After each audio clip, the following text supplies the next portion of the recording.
All right, so it's never good when I have to do an extra show over the weekend, and by the time you're watching this, I'm sure you are aware of what went down in Venezuela. Just a brief kind of overview of the military operation, and then we'll get into some of what I think are the most important details here. So this started early Saturday morning. We started seeing reports of airstrikes in Caracas, in the Venezuelan capital, and then a few hours later, President Trump tweeted or truthed that the U.S. captured Maduro.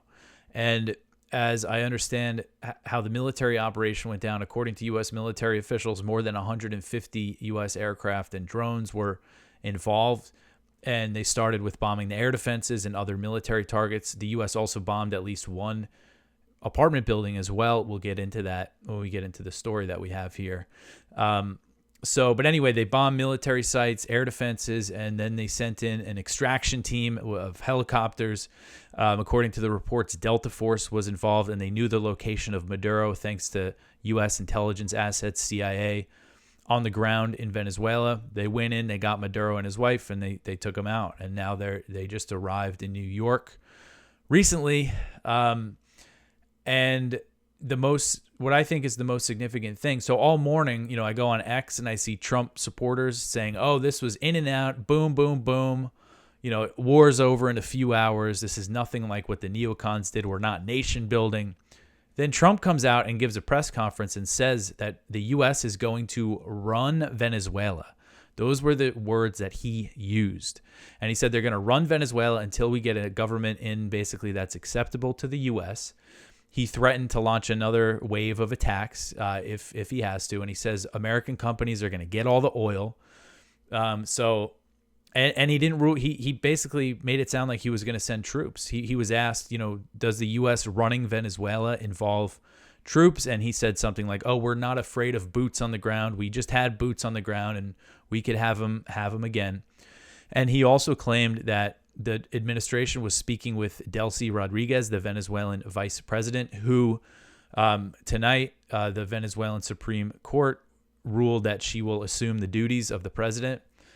So Trump claims that she's willing to work with them, but then she comes out and has a press conference of her own, very strongly condemns the U.S. invasion, calls for Maduro to be brought back and reinstated, says that they're never going to become a colony of the U.S., so it doesn't sound like someone who is cooperating with the U.S. But yeah, and Trump is saying in an interview with Fox News, I forget his exact words, but he basically said, if it's still Maduro's people in there, we're not gonna let that fly. We're gonna be very much involved, is what he said.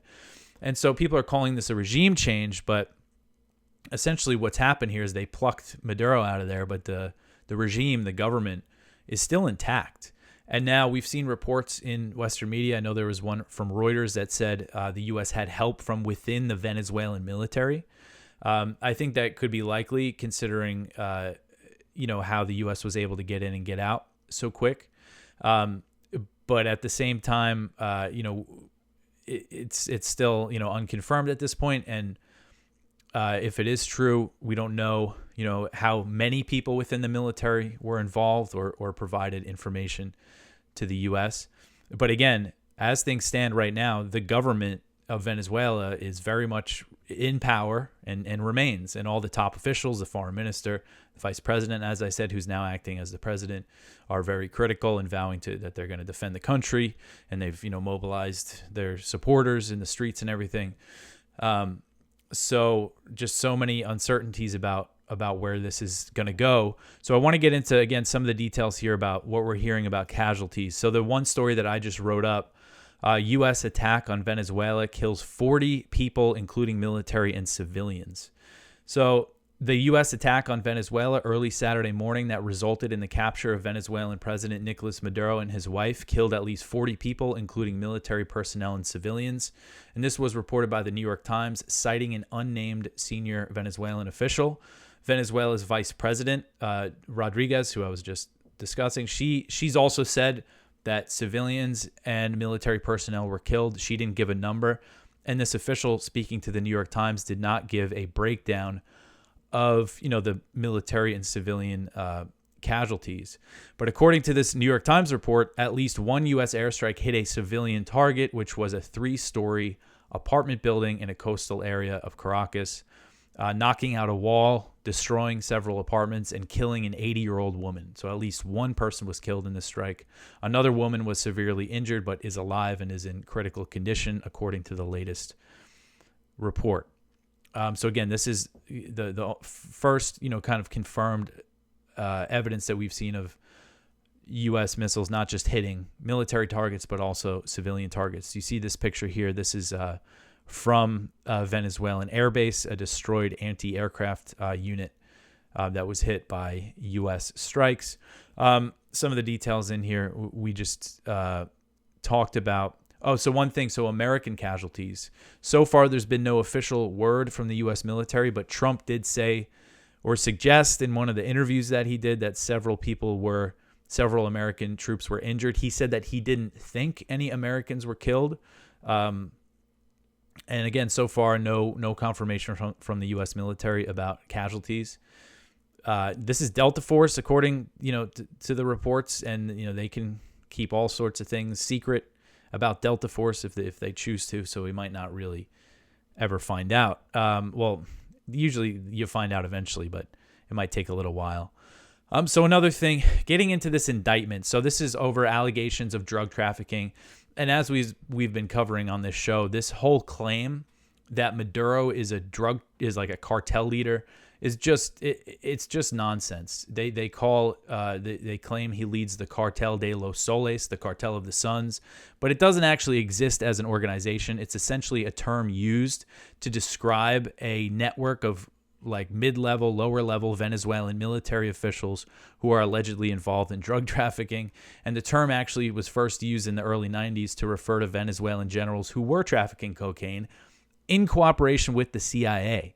And when it comes to the numbers, the grand scheme of things here, some cocaine that arrives in the U.S. travels through Venezuela, from Colombia through Venezuela, but it's a small percentage. If you look at the DEA numbers, it's a very small percentage. So this is clearly just a pretext to launch this war, to take out Maduro.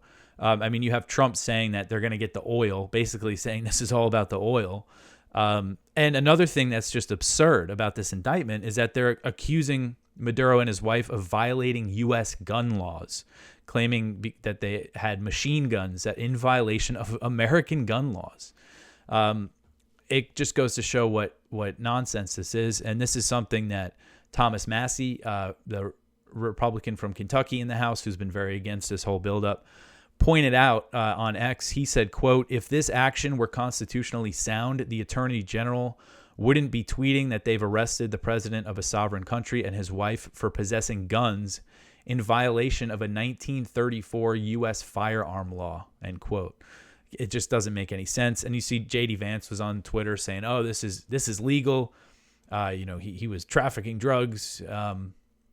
But this is, an attack on another country is an act of war, and doing so without congressional authorization is illegal under the U.S. Constitution, not to mention international law. But anyway, again, just the fact that you have Trump come out and say, yeah, we're going to run Venezuela, and also suggesting that they might do something similar in Cuba or Colombia. Trump did another interview where he basically said we could do whatever we want. So where is this going to lead? There's so much uncertainty right now, really hoping that Venezuela does not plunge into a horrific civil war because of this. It's a big country, has a population of about 30 million, but geographically it's pretty large.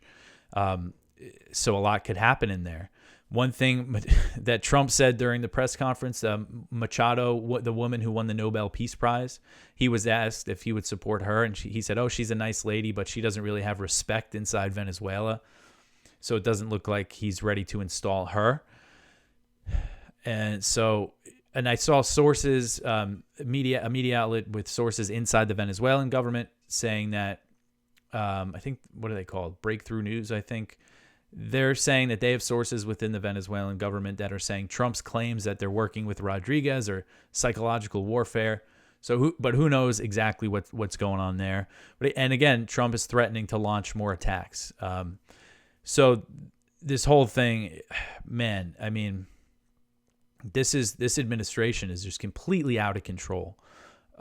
just lawless. You see this, then the threats of a new war with Iran, all while supporting the Israeli regime and Netanyahu, who's wanted. Most countries in the world that are signatories to the International Criminal Court consider him a wanted fugitive. The U.S. goes after the ICC for that, yet they think they can just, roll into Venezuela and scoop up Maduro. So we don't know where this is going to lead. It's just, it's really uncharted waters here. Lots of risk involved, of course. And this is something, Marco Rubio was front and center at that press conference. This is something that he's always wanted. Again, he seemed to suggest that it could happen in Cuba as well. So we have a couple stories up here from Kyle Anzalone. Thanks to him, I was thankful that he was available this morning to write a few things. I'm still catching up on all this, I have to say. So Saturday, my day's off. My wife is very pregnant, so when I'm off work, I'm with my kids all day. I tried at one point to sit down and write, but they just did not let me. So, there's some things I need to catch up on when it comes to the details about this. I hope this was, just a good enough for an overview for now. Of course, all week we're going to be really staying on top of this. And again, I just really hope this doesn't lead to like a full-scale civil war inside Venezuela or anything like that. Anyway, that's it. I just wanted to do a quick thing here. I had a really bad hair day. That's why I'm wearing a beanie. There was no rectifying that situation. But anyway, I think that's it. Let's hope that things don't get too out of control here. But, is Congress going to do anything? You see all the mainstream U.S. media, like the way that they're reporting this is just kind of like it's a normal thing for a president to do. You think about how they handle other things that Trump does. And then I saw there was a quote from Chuck Schumer. I forgot exactly what he said, but are you going to take any action to stop this? And he said, well, we're going to check the details here. So, if you remember the War Powers resolution that they voted on, the administration was telling Congress before that vote that, we don't have any plans to do a regime change or to attack Venezuela. Don't worry about it. So are any of them going to care that they were lied to by this administration? We'll see what happens when, they get back in session and everything, but I'm not holding my breath for them to do their jobs here. But we'll see how this all plays out. But anyway, I'll be back tomorrow, with a lot more on this and updates on other parts of the world. And, I haven't really looked, but I could guess that Israel probably bombed Gaza more than usual with this distraction in the news. I saw a few reports of a few people being killed. And again, I'll look into all that, and we'll have a full show and full page at antiwar.com for you tomorrow. But anyway, thank you for watching. I'll talk to you in a day.